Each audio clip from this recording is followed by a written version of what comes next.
Like she crazy? Cursing at her? Telling her what you won't do?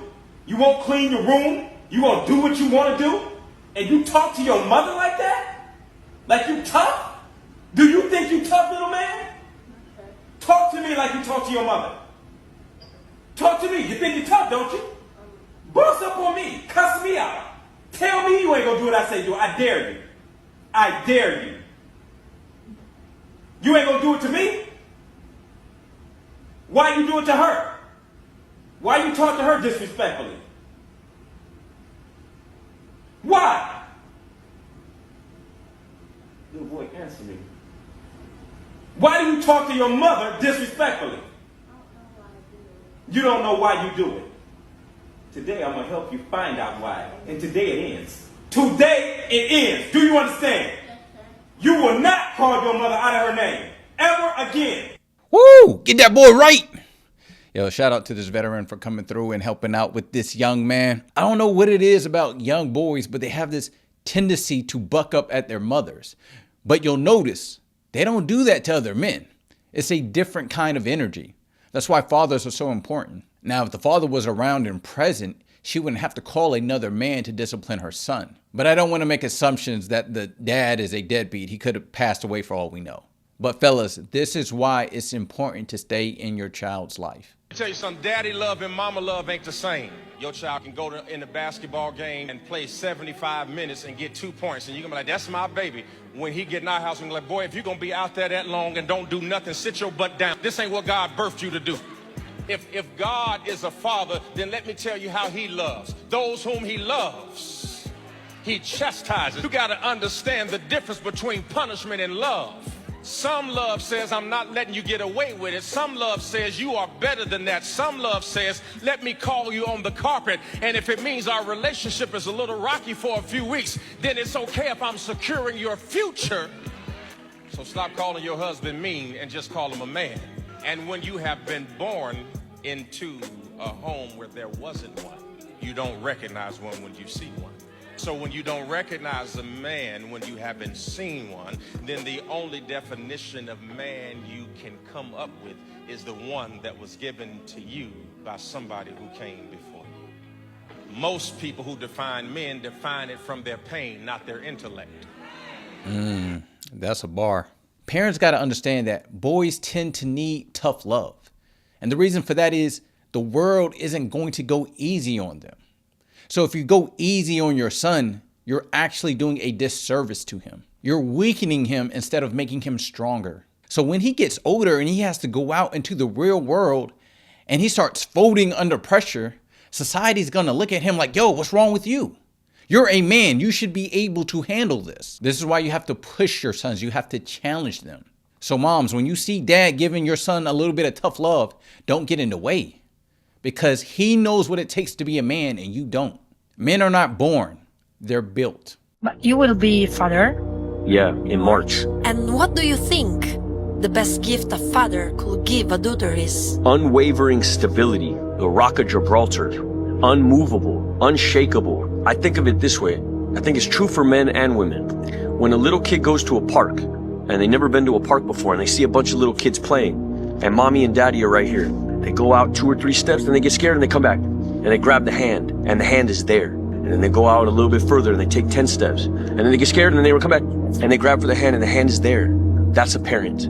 The hand is always there. You can go out 20 steps, 30 steps, 40 steps. Okay, now I'm playing with kids. I got scared. The hand is there.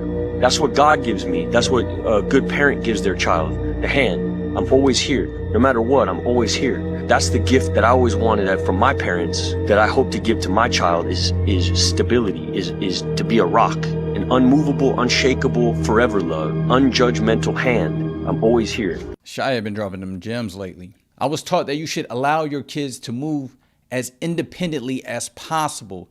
This allows them to garner their own independence as well as the ability to problem solve on their own. But if they ever need help or if they ever need guidance, make sure that you are there to support them. This might be controversial, and I really don't care. I don't mind a little, I don't date men that didn't grow up with their fathers. I just don't. It's always outliers. There's always exceptions to the rule. But the rule is a rule for a reason. And the rule dictates that if he did not see his father being a father, what are the chances that he's going to be a positive role model for his kids? What's the chances that he's going to be a husband if he's never seen what a husband looks like? I've done it before. I've dated guys that didn't have their dads, and it was not a positive experience. When I recognized that, and I was like, okay, I'm not going to date a guy that didn't grow up with his dad anymore.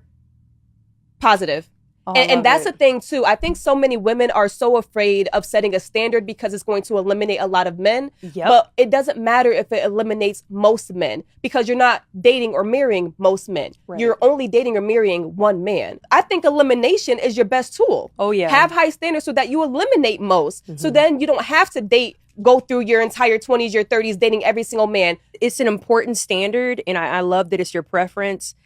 But man, that would cut out a lot of people. But I'm also nervous, like, would it cut out 95% of black men? But here's the thing, I don't know the stats, so y'all don't kill me about it. But I really would like to know the stats of how many men grew up in a two-parent household. I'd be curious to know, or grew up with their fathers. The fact that she thinks that 95% of black men grew up without their fathers is crazy. It kind of just shows how negative stereotypes can even affect the minds of the people who the stereotype is targeted against. So I decided to look up the stat.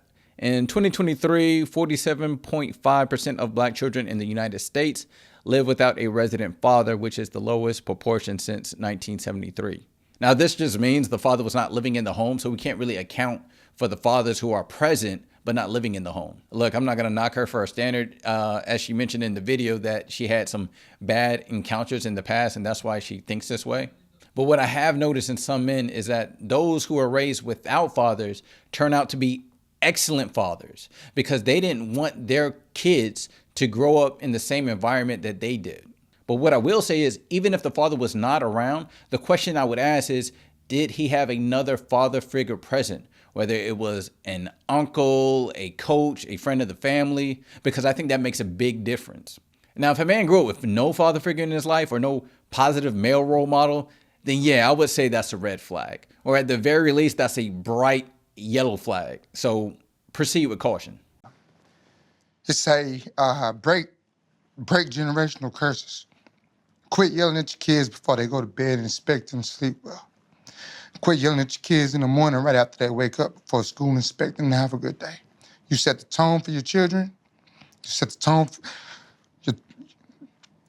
tone for your voice that they will always remember in their heads.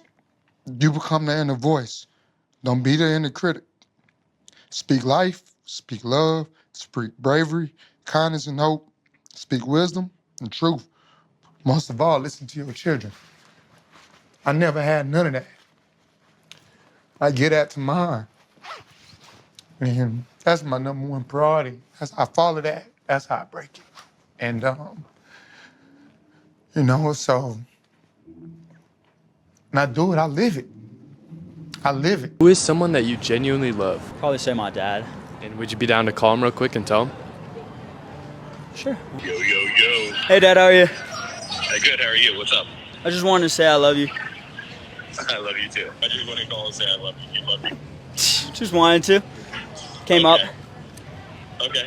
Love you too. All right.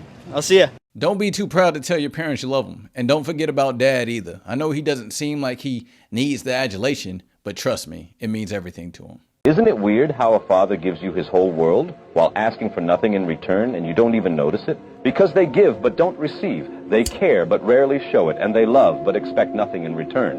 You might not see it, but he's the one who stood in the shadows, proud of every step you took. And in his quiet way, he taught you what it means to love without asking for anything in return. Because fathers don't ask for much. They just want to see you become everything you've ever dreamed of. Every step you take toward the life you want is the loudest thank you could ever give. And one day you'll look back and realize how much of your life was built with their quiet love. Because that's what fatherhood is. Unconditional love, given freely, expecting nothing yet shaping everything. Because behind every strong family is a man who has spent his life giving everything, often without ever being asked. A man who deserves to be seen, to be valued, and to be loved, not just for what he's done, but for who he is. So show him some love for the person he has been since the beginning. Because one day he's going to leave without receiving the love he deserves. I look at good fathers as modern day superheroes. They show up, they save the day, they correct the wrongdoings, and they fly away without waiting on a thank you. They are the prime example of positive masculinity. It's leading by example. It's taking responsibility for those around you. It's being a protector in the home.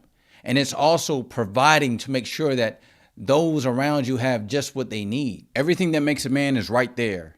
Leading, protecting, providing, taking accountability and responsibility. All right. Thank you guys for watching. Please let me know what points did you agree with? What points did you disagree with? Leave your comments below and let me know what you thought. And if you want to see more videos like this, hit that subscribe button. And if you got anything out of this video, hit that like button. This is Agree to Disagree. I'm out.